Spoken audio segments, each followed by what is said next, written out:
Вы думаете, что знаете Иран? Ядерные переговоры, базары с коврами, персидская поэзия. Это то, что попадает в новости, это то, что показывают в документальных фильмах о путешествиях. Это поверхность.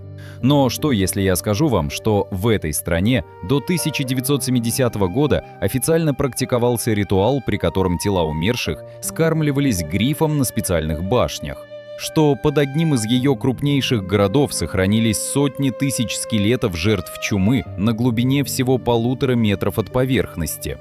Что 5000 лет назад здесь проводили операции на мозге без анестезии, и пациенты выживали? Что прямо сейчас земля под этой страной медленно уходит вниз, и вместе с ней исчезают памятники, которые пережили Александра Македонского? Сегодня 7 тайн страны, которую мы считаем знакомой. На самом деле не знаем почти ничего. Если вам интересны такие темы, подпишитесь на канал и поставьте лайк. А в комментариях напишите, какая из 7 тайн удивила вас больше всего. Интересно посмотреть, как разделится мнение. Начнем с самого очевидного, с того, что стоит прямо на виду и при этом остается почти неизвестным за пределами Ирана. В пустыне недалеко от древнего города Йезд, одного из старейших городов Земли, возраст которого превышает 7000 лет, стоят 2 каменных холма с круглыми сооружениями на вершинах. Местные жители называют их Дахма. Туристы, которые сюда добираются, обычно называют их башнями молчания. И именно молчание здесь самое точное слово, потому что это место создано для окончательного молчания. Зороастрийская религия – одна из древнейших монотеистических религий мира, возникшая на территории современного Ирана более 3500 лет назад, имеет особое отношение к стихиям. Земля, вода, огонь и воздух считаются священными. Осквернять их нельзя, категорически, даже невольно. Смерть – это осквернение. Мертвое тело несет в себе нечистоту, которая не должна соприкасаться со священными стихиями. Именно поэтому зороастрийцы не могут хоронить своих умерших в землю. Это осквернит священную землю. Не могут сжигать – это осквернит священный огонь. Не могут топить – это осквернит священную воду. Выход – небо. 4-я стихия – воздух. Тела умерших поднимали на вершины специально построенных башен, высоких каменных цилиндрических сооружений без крыши. Там их оставляли. Падальщики, прежде всего грифы, которых в этом регионе в исторические времена было в изобилии, делали свое дело с поразительной эффективностью. За несколько часов тело было очищено до костей. Специальные служители, которых называли насосалары, выполняли всю связанную с этим работу. Поднимали тела, следили за процессом, потом собирали кости и помещали их в центральную яму башни, специальные ассуарии в центре круглого здания. Там кости под воздействием солнца, ветра и дождя постепенно превращались в прах, смешивались, растворялись. Профессия насосалара была наследственной, передавалась от отца к сыну. Это было священное служение и одновременно работа, которую больше никто не хотел и не мог выполнять. Насосалары жили отдельно от общины, им нельзя было прикасаться к здоровым людям без специального ритуального очищения. Они были необходимы и изолированы. Ритуал продолжался в Йезде, одном из главных центров мирового зороастризма, вплоть до 1970 года. Это не история древнего мира, это недавняя история. Жители Йезда, которым сейчас 60 или 70 лет, в детстве видели, как над этими холмами кружат грифы. Они помнят специфический запах, который ветер иногда приносил в город в зависимости от направления. Это было частью жизни, частью пейзажа, частью нормы. Только представьте, обычный будний день в иранском городе. Дети идут в школу, торговцы открывают лавки, а на холме за городом грифы кружат и опускаются на тело только что умершего соседа. И никто не считает это чем-то необычным, потому что так было всегда. Сейчас зороастрийцы Ирана, а их осталось совсем немного, порядка 20-30 тысяч человек, используют обычное захоронение в цементированных гробах, которые препятствуют прямому контакту с землей. Компромисс между древней традицией и современными требованиями. Но башни остались и стоят до сих пор. В нескольких километрах от живого города, под тем же солнцем. Вторая тайна находится в провинции Хорасан, и о ней за пределами Ирана не знает почти никто. В горах на северо-востоке страны есть заброшенное глинобитное село. Обычное на первый взгляд, такие руины в Иране встречаются часто. История страны слишком длинная, потрясения слишком многочисленные, чтобы все сохранилось и осталось обитаемым. Заброшенные деревни здесь — это норма, а не исключение. Но это село особенное. Местные жители из соседних поселений обходят его стороной после захода солнца. Многие не подходят и днем. Дети, которых родители предупреждают не ходить туда, взрослея, передают это предупреждение своим детям, поколение за поколением. Уже не помня точно, почему, но твердо зная, нельзя. Легенда говорит, что село проклял странствующий дервиш, которому здесь отказали в воде. Путник просил о самом базовом, о глотке воды в жару. Ему отказали. Может быть, из жадности, может быть, из страха, может быть, просто потому, что кто-то в этот день был в плохом настроении. Дервиш проклял село. Люди стали видеть джиннов, невидимых существ из бездымного огня, упомянутых в Коране как отдельный вид разумной жизни. Стали слышать голоса, испытывать панический ужас без причины, болеть. И в конце концов ушли. Современные исследователи предложили другое объяснение. Под селом проходит геологический разлом, через который в определенных условиях, при перепадах атмосферного давления, при определенной температуре и влажности, иногда после дождей, просачиваются сернистые газы.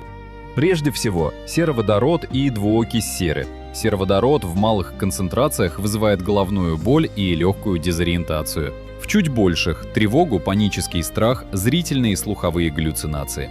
Это не мистика, это химия. Газ взаимодействует с нейромедиаторами и буквально меняет восприятие реальности. Человек, который вдохнул достаточное количество сероводорода, совершенно искренне видит то, чего нет, и боится того, чего нет. Именно это жители воспринимали как присутствие джиннов. Именно газ создавал то, что они называли проклятием. Дервиш, возможно, вообще ни при чем. Геологическая активность под этим местом существовала задолго до его визита и существует до сих пор. Наука объясняет легенду, но объяснение не делает место менее жутким.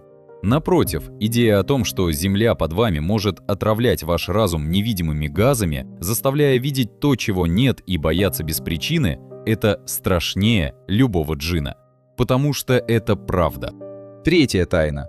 Возможно, самое удивительное с научной точки зрения. В 2006 году в провинции Южный Хорасан при раскопках пещеры были найдены человеческие черепа возрастом от 5 до 7 тысяч лет. Несколько черепов имели идеально круглые отверстия диаметром от 2 до 4 сантиметров. Это были следы трепанации, операции, при которой часть черепной кости удаляется для доступа к мозгу или для снижения внутричерепного давления. Трепанированные черепа находят в разных частях мира – в Перу, в Европе, в Египте. Это одна из древнейших хирургических процедур в истории человечества. Само по себе это не уникально. Уникальное другое. Вокруг отверстий была обнаружена новая костная ткань. Кость начала регенерировать, срасталась. Это означает только одно – пациенты выжили после операции. Они жили потом. Достаточно долго, чтобы начался процесс заживления. Представьте себе эту картину. 7000 лет назад. Каменный век. Нет металлических инструментов, нет анестезии, нет антибиотиков, нет операционной. Нет стерильности в современном понимании этого слова. Есть только кремниевые инструменты. Острые, это правда, но кремниевые. Есть какие-то растительные средства, возможно, растения с обезболивающим или седативным эффектом. Есть знания, есть практика, есть уверенность в том, что это делать можно и нужно. И есть выжившие, документальные, задокументированные в кости. Кость не лжет. Кто эти хирурги? Какое знание они несли? Были ли они жрецами, специалистами? Передавалось ли это знание по наследству, как у Наса Салар, от учителя к ученику? И что случилось с этим знанием потом? Почему оно исчезло? На стенах той же пещеры рисунки. Люди с головами быков, животные, геометрические узоры, которые могут быть символической картой чего-то, неба, земли, анатомии. Это было место особого знания. Возможно, место обучения. Возможно, место силы в их понимании. Большинство этого знания утеряно навсегда. Четвертая тайна – это Хамадан. Современный иранский город с населением около 700 тысяч человек, один из старейших непрерывно населенных городов мира. История Хамадана – это история Ирана в миниатюре. Здесь был Экбатан, столица Медийского царства, одной из первых великих держав региона. Потом персидская летняя резиденция ахеменидских царей, потом Александрийский город, потом парфянская столица, потом Сасанидский центр, потом исламский, потом монгольский, потом снова иранский. Слои истории здесь накоплены как геологические породы. Каждая цивилизация строила поверх предыдущей, каждая оставила свое, и все они умирали от чумы. Хамадан лежал на Великом Шелковом пути. Это была не просто торговая артерия, это была главная дорога, по которой двигались товары, идеи, религии и болезни между Китаем и Средиземноморьем. Тысячи купцов, погонщиков, солдат и паломников проходили через этот город каждый год. Они привозили шелк, специи, металлы, стекло и микробов. В 20 веке, когда в Хамадане начали прокладывать современную канализацию, строители столкнулись с тем, чего не ожидали. На глубине 1,5–2 метров по всему городу практически везде, куда бы они ни копали, находились массовые захоронения. Десятки тел в одной яме, сотни в следующей, тысячи на одном квартале. Жертвы эпидемий, тела которых хоронили быстро, без церемоний, как можно глубже, потому что их было слишком много для нормального погребения, потому что живых едва хватало, чтобы закопать мертвых, потому что следующий может умереть прямо сейчас, и его тоже надо будет куда-то класть. Некоторые из этих захоронений датируются XIV веком, временем Черной смерти, самой страшной пандемии в истории человечества, которая уничтожила треть населения Европы и значительную часть азиатского. Хамадан лежал прямо на пути болезни, идущей из Центральной Азии на запад. Современный Хамадан буквально стоит на этих костях, на глубине нескольких ударов лопатой под каждой улицей. В Иране история – это не что-то в музее, это у тебя под ногами. Всегда. Пятая тайна была обнаружена совершенно случайно в 2004 году. Житель иранского города Нушабад по имени Хусейн копал колодец во дворе своего дома. Обычное дело. Он копал уже несколько метров, стены колодца были аккуратно выложены камнем, работа шла нормально. И вдруг под его лопатой оказалась пустота. Он провалился. Не упал с высоты, просто пробил дно и оказался в горизонтальном туннеле, достаточно большом, чтобы идти согнувшись. Туннель вел в другой туннель, тот в третий. Дальше камера для хранения, потом развилка, потом спуск на нижний уровень, потом еще один. Оказалось, что под всем городом Нушабад, под домами, улицами, рынком, мечетями, дворами находится трехуровневый подземный город, полноценный, с системой вентиляционных шахт, с водосборными цистернами, с нишами для масляных ламп, вырубленными прямо в стенах, с хранилищами для еды и с продуманной до деталей системой обороны, которая свидетельствует о серьезном военном мышлении строителей. Это убежище строилось для мирного населения на время вражеских нападений, когда на горизонте появлялись войска, а в этом регионе они появлялись регулярно на протяжении 1500 лет. Жители уходили под землю, через колодцы, через замаскированные люки, через входы, спрятанные под половицами или за шкафами. Туннели были намеренно сделаны настолько узкими, что вооруженный мечом воин не мог размахнуться для удара. Ширина прохода примерно 60–80 сантиметров в самых критических местах. Достаточно, чтобы протиснуться sideways. Недостаточно для боя с оружием. Зато в стенах туннелей были прорезаны специальные щели, длинные узкие горизонтальные прорези, через которые защитники могли наносить удары копьями и кинжалами по врагам, которые пытались пройти. Архитектура убийства, встроенная в архитектуру спасения. В туннелях нашли много свидетельств длительного проживания, следы очагов, остатки еды, инструменты. И детская сандалия, маленькая, кожаная, хорошо сохранившаяся, 1500 лет пролежавшая в темноте в сухом подземном воздухе. Эта сандалия – свидетельство, что здесь прятались целые семьи с детьми, что дети месяцами жили под землей, в темноте, освещенные только масляными лампами. слушая топот вражеских коней над головой, не видя солнца, не зная, закончилась ли осада, живы ли соседи, цел ли город над их головами. Нушабад стоит над этим городом мертвого молчания и сегодня, и большинство его жителей до 2004 года понятия не имели, что у них под ногами. Шестая тайна. Для тех, кто думает, что наука объясняет все и всегда. В горах Загрос, длинной горной цепи, которая протянулась через запад Ирана, есть узкое горное ущелье. Местные называют его «долиной джиннов». Это не туристическое название, придуманное маркетологами для привлечения туристов. Это название, которое люди использовали здесь задолго до того, как появился туризм, задолго до того, как появились дороги, ведущие в этот регион, задолго до того, как кто-то из ученых добрался сюда с измерительными приборами. Ночью в этом ущелье слышны звуки, ритмичное постукивание, монотонное, одинаковое, будто кто-то невидимый педантично бьет молотком по камню через равные промежутки времени. Иногда монотонное пение, слова которого неразличимы, иногда скрежет, иногда то, что напоминает далекие голоса. Местные исследователи зафиксировали еще один феномен. Температура в ущелье может упасть на 10 градусов за несколько минут, без предупреждения, без видимой причины. Небо чистое, ветра нет, давление стабильно. Просто резко холодеет, и через какое-то время также резко теплеет. Физические объяснения для всего этого существуют. Специфический состав кристаллических пород в этом ущелье создает акустические эффекты. Камень резонирует. Естественные звуки, трение породы, движение воздуха в узких расщелинах капли воды усиливаются и трансформируются до неузнаваемости. Ритмичное постукивание может быть звуком воды, просачивающейся сквозь специфически устроенную полость. Монотонное пение — воздухом, движущимся через природную трубу. Температурные аномалии объясняются рельефом. Холодный воздух с высокогорья скапливается в верхних частях хребта и периодически стекает вниз по невидимым маршрутам.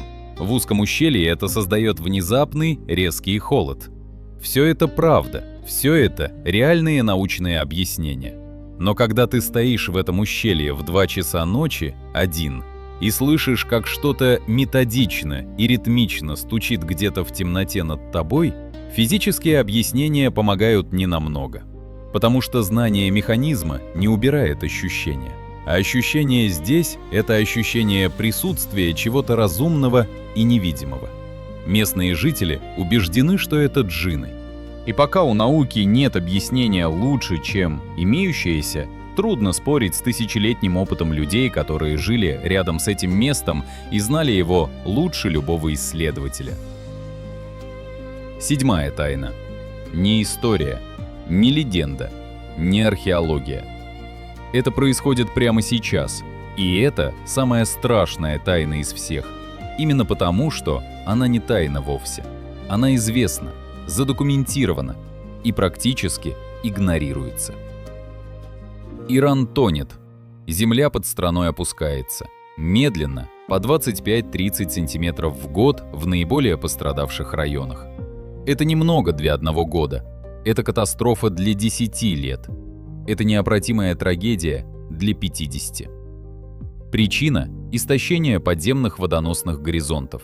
Десятилетия интенсивного орошаемого земледелия в одной из самых засушливых стран мира требовали воды. Ее брали из-под земли, бурили скважины, откачивали. Сначала медленно, потом все быстрее, по мере роста населения и сельскохозяйственных потребностей. Без достаточного пополнения, без контроля. Без понимания, что это значит для земли, которая эту воду держит. Когда подземная вода уходит, земля проседает, почва теряет внутреннюю опору, рушится в образовавшуюся пустоту. Медленно, неумолимо, необратимо. Последствия уже видны невооруженным глазом. Трещины в домах, которые раньше стояли ровно, теперь трещат по фасаду от фундамента до крыши. Дверные проемы перекосились, окна не закрываются, перекошенные здания с явным наклоном, разорванные трубопроводы, вода и газ, поломанные железнодорожные рельсы, металл, которому следовало бы лежать горизонтально, теперь выгнут вверх или утоплен вниз. В некоторых иранских городах жители годами живут в домах, которые медленно разрушаются под ними. Переехать некуда, денег на новое жилье нет. Ремонт бесполезен. Трещина, которую замазали сегодня, появится снова через несколько месяцев, потому что земля продолжает опускаться. Но есть нечто, что превращает эту экологическую катастрофу в культурную трагедию, которая касается всего человечества. Персеполь. Одна из величайших архитектурных сокровищниц в мире. Дворцовый комплекс, построенный Дарием I в V веке до нашей эры. 25 веков простоявший. Пережил пожар Александра Македонского, который его намеренно или случайно сжег. Пережил арабское завоевание, пережил тюркские нашествия, пережил монгольский разгром. Пережил все войны и смены власти, которые прокатились через Иран за 25 столетий. Сейчас через его основание идут трещины, вызванные тем же процессом, что разрушает дома в иранских городах. Земля уходит, камень, которому 25 веков, трескается. И это необратимо. Даже если завтра остановить абсолютно все скважины по всему Ирану, земля, которая уже просела, не поднимется назад. Физика работает только в одну сторону. Камни, которые треснули, останутся треснувшими навсегда.